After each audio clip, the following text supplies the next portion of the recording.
একদম ডোনাল্ড ট্রাম্পের মতো দেখতে। পবিত্র ঈদুল আজহা উপলক্ষে দেশে ও বিদেশে ভাইরাল হওয়া মহিষ ডোনাল্ড ট্রাম্প এবার আন্তর্জাতিক গণমাধ্যমেও আলোচনার শীর্ষবিন্দুতে। আশ্চর্য হলেও সত্য, ভাইরাল হওয়া এই মহিষকে দেখতে আগ্রহ প্রকাশ করেছেন আসল ডোনাল্ড ট্রাম্পের প্রতিনিধি। মহিষের নাম ডোনাল্ড ট্রাম্প, ওজন 700 কেজি।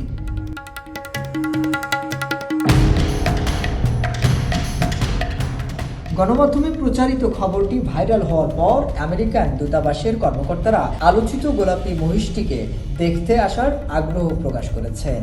জানা গেছে, মহিষ ডোনাল্ড ট্রাম্পকে নিয়ে সামাজিক যোগাযোগ মাধ্যমে যেন উন্মাদনায় থামছে না। চুল, চোখ সবকিছুই তার ডোনাল্ড ট্রাম্পের মতন দেখতে। চেহারা ফেসিয়াল স্ট্রাকচার বলেন আর হেয়ারস্টাইল বলেন, পুরাই মিলে যায় ডোনাল্ড ট্রাম্পের সাথে। গণমাধ্যমে কিংবা সামাজিক যোগাযোগ মাধ্যমে ডোনাল্ড ট্রাম্পকে নিয়ে খবর প্রকাশিত হলেই তাতে হুমড়ি খাচ্ছে নেটিজেনরা। এছাড়াও প্রতিদিনই নারায়ণগঞ্জ শহরের পাইকপাড়ায় রাবিয়া এগ্রো ফার্মে গোলাপি কালারের অ্যালবিনো জাতের মহিষটিকে সচক্ষে দেখতে ভিড় জমাচ্ছেন শত শত মানুষ। তার হেয়ারস্টাইল এবং ফেসিয়াল স্ট্রাকচার শুধু ডোনাল্ড ট্রাম্পের সাথে মিলে।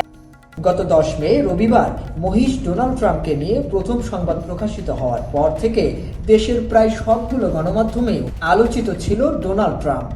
মহিষ ডোনাল্ড ট্রাম্পকে নিয়ে সংবাদ ভাইরাল হওয়ার পরে আমেরিকান দূতাবাসের একজন কর্মকর্তা নারায়ণগঞ্জ সদর উপজেলা প্রাণী সম্পদ কর্মকর্তার সাথে মুঠোফোনে যোগাযোগ করে ডোনাল্ড ট্রাম্পকে দেখতে আসার আগ্রহ প্রকাশ করেন।